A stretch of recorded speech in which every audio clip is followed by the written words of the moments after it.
So folks, again, welcome to this event. This really is an important event, I believe, because we know that the resurgence of the BLM movement, given the killing of George Floyd, also coupled with the pandemic that we've all been facing the last 6 months or so here, working remotely, there is a need to have this conversation. And there's been many conversations going on in many institutions about how we address and approach anti-racist efforts within our schools. So this is the EIS responding to that growing call, that overview of what is that picture for BAME educators within Scotland, and how does that impact when we're thinking about anti-racist perspectives. So I'm sure you'll have heard, and it's been, I suppose, in the media a lot, the statistics for BME teachers in Scottish schools has not really changed in the past decade. Perhaps minimal changes there. So we have around about 47,476 teachers, which is around about 92.3% recorded as white, and just under 900, so about 826, which is 1.6% as BAME educators. So if Scotland is to be successful in having a more diverse range of people in teaching as a career, then the profession itself must take steps to engage and employ these underrepresented groups. Would be none other than Khadija Mohammed. Now, Khadija Mohammed is one of the many anti-racist so-called experts that has appeared periodically on my channel from time to time. And, if you look at any of these individuals on a, one-to-one, case-by-case basis, you can find a multitude of reasons to dislike them for who they are. And I would be lying if I said I didn't dislike her quite a lot, purely because, if I recall correctly, she might very well have been the first anti-racist so-called expert that I ever did come across. There's a video from, I think it's 2019 actually, a video that I might very well play as this video goes on, where she's talking about teaching in a diverse Scotland, and within a minute or so she's talking about how she talks about white privilege and whiteness theory. So straight away, critical race theory. But she's one of the proverbial non-Scots, essentially, if you will, to put it bluntly, who spends the entirety of her existence in our country hell-bent on promoting anti-racism to all who will listen.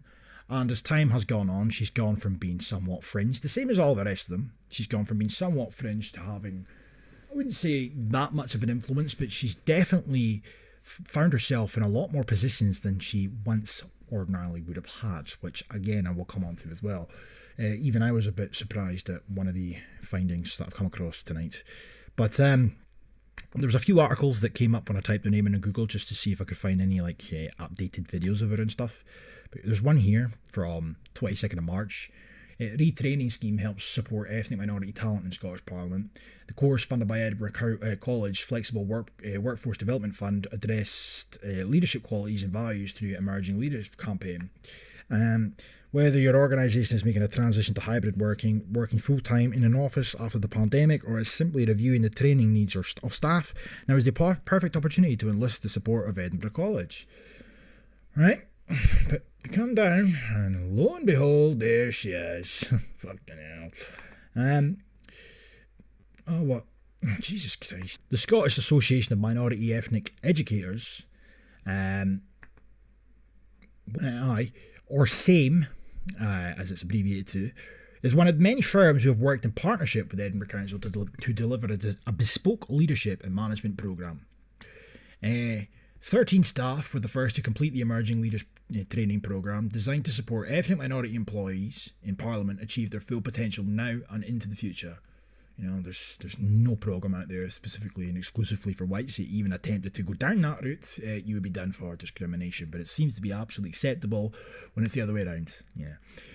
The scheme also aims to ensure the parliamentary service more closely reflects Scotland's population by developing existing minority ethnic talent within the organisation. It has to reflect our population by default. It just has to. It's an imperative. It has to happen.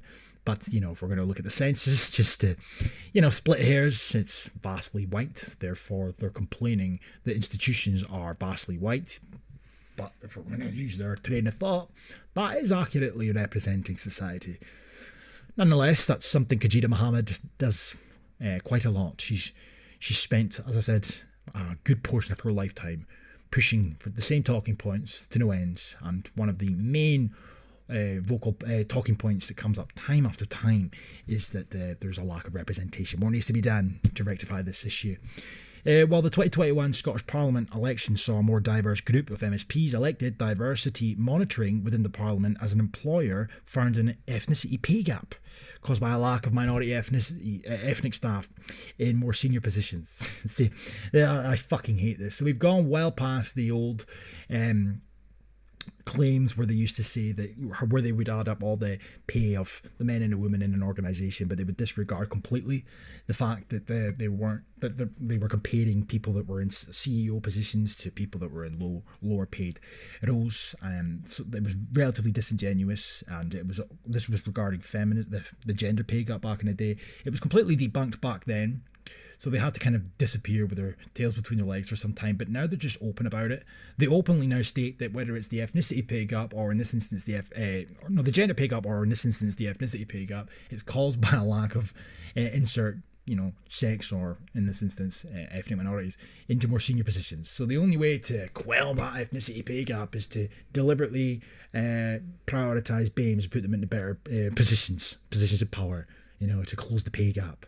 As if the pay gap that exists because of the so-called lack of minority ethnic staff in more senior positions is a cause for concern. It's something that we should be concerned about and worried about, and it's something that we should be trying to, quell. It's a fucking joke. I'm sorry. It's just, but that's here nor there.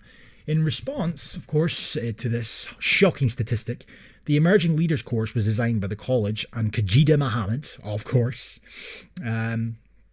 self-entitled boot that she is, and Yasmin Hussein of SAME. The course covered the fundamental concept of leadership qualities and behaviours, recognised leadership in different professional settings and situations, and how personality, values, beliefs, experiences influence leadership behaviours. Why must we wait for racial equity progress in schools? From Khadija Mohammed. There's a hot take from her from April 2021. Obviously, I'm not going to read through all of this, but gives you a bit of insight as to who we're dealing with here. So she says, in the midst of a global pandemic, we witnessed the tragic murder of Georgie Floyd and an increased awareness of the BAME movement. So, of course, I would expect to see anti-racist education included in a party manifesto for the upcoming Parliament election. I am struck, however, by the number of times I've heard this is a step in the right direction. We will get there. Sadly, the progress has been painfully slow, and what's happened does not go far enough in addressing the issues, because, of course, the issues that she's claiming exist are going well beyond how the dictionary would define racism.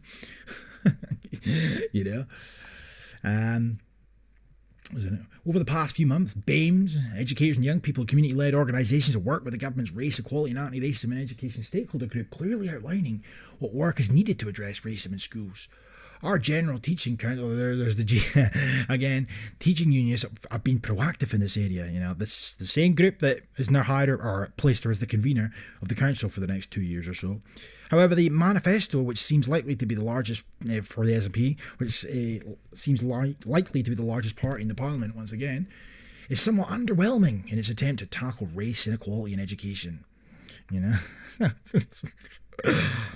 The manifesto shows misunderstanding of the issues. Surely learning about Britain's true colonial past is essential within an anti-racist programme. We need to disrupt how knowledge is inevitably marked by power relations. It is about rethinking the structures of knowledge and what counts as authoritative knowledge, whose voices are missing, and what negative stereotypes are being reinforced.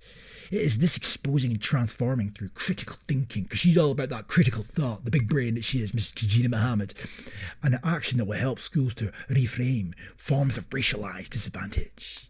So developing an anti-racist education programme requires rethinking, reframing and reconstructing our current curriculum with a focus not only on what is taught but how it is taught.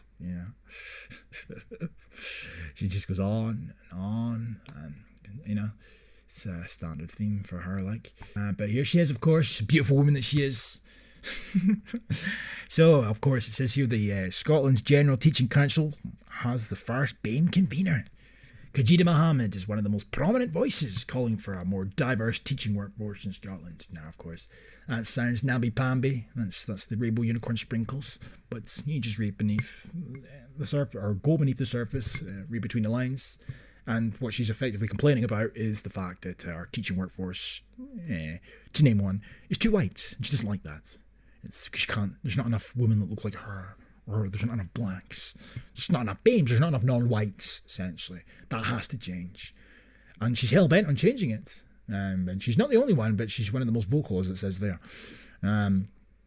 So anyway, beautiful.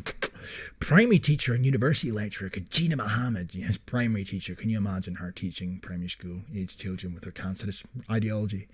It's remarkable that these people have gone, as I said, from fringe to now being in a position to influence the way that children and adolescents view the world and are educated. But she's been elected as the new council convener of the General Teaching Council for Scotland. She becomes the first BAME convener of the council and takes on the role until 2024. Miss Mohammed is working on a PhD that centres on race equality by exploring the lived experiences of BAME teachers in Scotland, with a focus on celebrating their cultural, linguistic and religious identities. She's also the chair of the Scottish Association of Minority Ethnic Educators and has been one of the country's most active campaigners for a more diverse teaching workforce. She's a senior lecturer in the School of Education and Social Sciences at the University of the West of Scotland, previously being a primary teacher at Bankhead Primary School in South Lanarkshire. She's also the chair, this one got me, she's also the chair of the Scottish Government Curriculum Reform Group on developing an anti-racist curriculum, and in 2019 received the Scottish Trades Union Congress Equality Award. She recently served as a vice convener and has been in the GTCS Council since 2020, replacing David Innes, who came to the end of his term at the start of April 2022. She says that she was honoured to be elected and that as the vice convener she's learned so much about the importance of good governance. She also said that as an educator from a BAME background, I hope to continue to contribute to the development of a more race cognizance approach, supporting teachers to understand and conceptualise discourses of race, diversity and inclusion. Of course. Of course, yes, of course that's the sort of rhetoric you would come away with. Expert panel that will help shape the future of exams, inspection and curriculum development in Scotland has been revealed. The team of educational specialists have been appointed to advise on the reform of the Scottish Qualifications Authority, or SQA, as well as Education Scotland. The group will be led by Professor Ken Moore, former Chief Executive of the General Teaching Council for Scotland.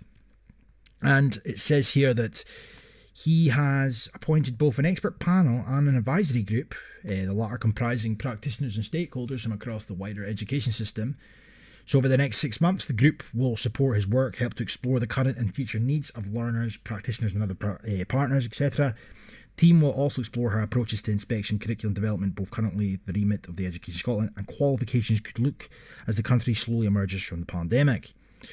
But if we keep coming down, lo and behold, the expert panel for each of whom the government has included short biographies includes Khadija Mohammed. She even managed to find herself sat amongst this group of individuals with the intention of looking at what can be done to potentially rejuvenate or redesign the curriculum going forward. Remarkable, fucking remarkable. I was not aware of that. Anyway. Of looking at statistics, we hear of minority ethnic communities. We hear evidence that says that BME communities don't value teaching as a profession. Other reasons are offered include the fact that the experience of some BME pupils of the school system have resulted in an impression, which is perhaps rightly or wrongly, that this is not a profession in which minority ethnic people will succeed. And so we need to think about that very carefully. Why is that being presented? And oftentimes it's perhaps not just that we don't find the profession appealing, it's actually the barriers to recruitment. Even the barriers to get into initial teacher education can be an issue as well. And Ken Muir, as you all know, is our CEO of the General Teaching Council. And when our report was published by the diversity in the teaching profession, he was vilified when he said in a recent news article that his biggest concern was that we have got professional teachers in schools in Scotland who exhibit blatant racism. Furthermore, we have local authorities in some parts of Scotland which seem to think there's not a problem here. and that because they don't have any BAME staff or BAME pupils, it's not an issue that they need to explore or address for that matter. However, in terms of policy framework, the Race Equality Framework for Scotland has committed to promoting good relations and community cohesion. But the framework particularly states that Scotland's educators should be confident and empowered to promote equality and foster that good relations and prevent and deal with racism. So really is to develop a culturally relevant pedagogy, to develop an anti-racist consciousness. And the wording that they use in the Race Equality Framework refers to developing an intercultural competency. If I'm very critical, will say sometimes that to me reads like a statement which doesn't really get to the problem. But the idea is that there's many phrases being floated about. So whether it's culturally responsive pedagogy, whether it's an anti-racist curriculum, or whether it's decolonising the curriculum, all of that means we need to start thinking about what it really does mean in a sense of involving everybody's voice within our institutions. I'll let that play on for an additional period of time there, just because I thought she might have elaborated a little bit further on what she was referring to there when she said that certain areas of Scotland that have no BAME teachers or no BAME pupils or both, so they feel, or they made claims apparently, allegedly I should say, that they don't feel that, you know, they need to be addressing racism. There's no need to talk about it. And I've heard that being referenced before. I'm not entirely sure if it's been a claim made by her, but it's been made by a lot of these anti-racists, and I've never quite understood why they seem to think that that's unacceptable, because back in the day, that's kind of how it used to be. I can vouch for that. That's coming from an area of Scotland which, when I was in primary school, not so much in high school, was a bit more noticeable, like in and around the city itself, but especially in primary school, it was as white as snow.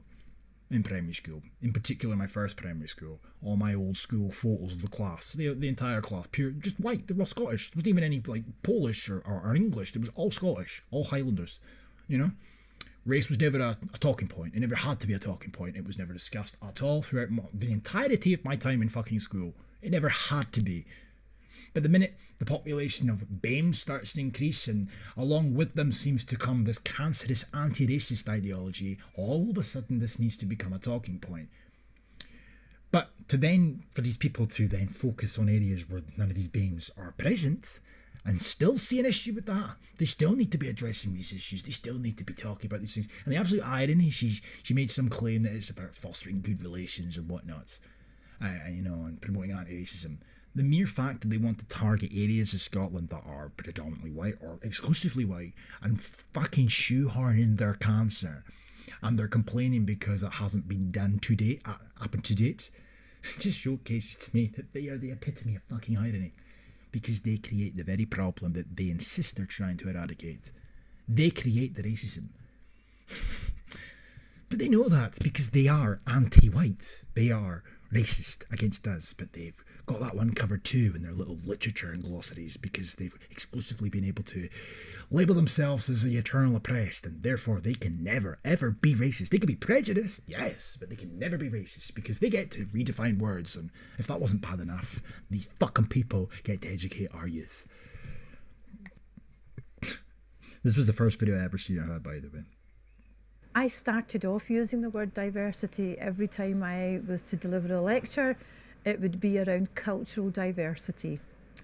And I wondered whether I did that because it was safe, it was comfortable to use the word diversity, but actually I have now started, I have a dislike to the word now, and I think diversity is too flowery. It's too soft, and I think it doesn't actually get the message across. And I think when institutions start to use terms like diversity, are we in danger perhaps, I don't know, of losing the critical edge of issues around social justice and equality? So actually, when I now deliver a lecture to the students in my institution, I will actually not actually talk about diversity. I'll say I'm going to talk to you about white privilege and whiteness theory. And that's remarkable. Absolutely remarkable. That was the first ever video I ever seen of her, but notice she emphasised critical there because it's critical race theory. She never seems to elaborate too much in these open interviews and whatnot off what she's really referring to when she says, oh, it's not really getting to the root of the problem, because she's never fucking happy. But it's because it's not openly being stated. Whatever she's focusing on, whether it be the SNP's anti-racist manifesto, or whether it be the curriculum in general, whatever we're talking about, if it's not explicitly promoting critical race theory, etc., it will always be an issue to Khadija Mohammed. And this is a shortened version of her latest appearance. There might very well be others that I haven't seen, but this was in Glasgow a few weeks ago, a so-called anti-racist protest last March, and it was kind of working in tandem with the United Nations Day Against Racism, or words to that effect. And she takes to the stage and she seems to be a bit more confident, but a bit more aggressive these days, you know. But she says something in and around this video at some point where she's actively now encouraging. She's not the only one that does this, but it's remarkable that this is now their approach. She actively encourages, and she does so in this video, again, actively encourages the BAMEs, the anti-racist BAMEs obviously, to deliberately go out their way not to integrate. You know, because apparently if you buy into the notion of integration, if you encourage integration, you're removing a part of who they are. So not only did they come to our country in their droves now, and we have to accommodate them despite the fact we might not actually want them here, nor need them, especially if they're anti-racists, but they don't even make a fucking effort now to integrate.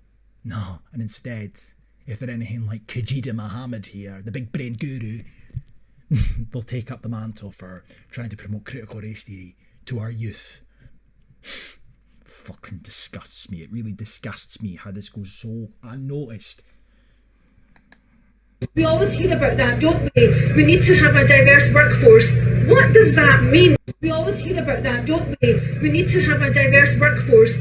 What does that mean? Because what our colleagues are telling us is that they are still feeling isolated, they're feeling ignored, they feel that they're not being valued, and they are being disrespected at every turn. So, reading her piece of paper there, we have no idea who she's referring to, but I mean, I would hazard a guess that she's probably referring to BAMEs that are part of one of her organisations, so we can take what they say with a pinch of salt. And as I alluded to in the video that I actually did, where I covered quite a few of these anti-racists and whatnot, it was either the stream or a video, one of the two. I said something to the tune of that you don't go to work to feel valued. You know, you go to work to do what you're supposed to do, earn your money, earn your keep, and fuck off home for the day. You know, and then repeat the process the next day. You don't go to these to these places to try and feel valued. You know, and if you feel that you're not being valued and respected, etc., in your workplace, or valued in particular, then it sounds to me like there's an element of a self-entitlement problem there. You know, what the fuck do you expect? a Black Worker Committee, we have two strong messages. One for our white leaders and one for the very few black leaders that we have in Scotland.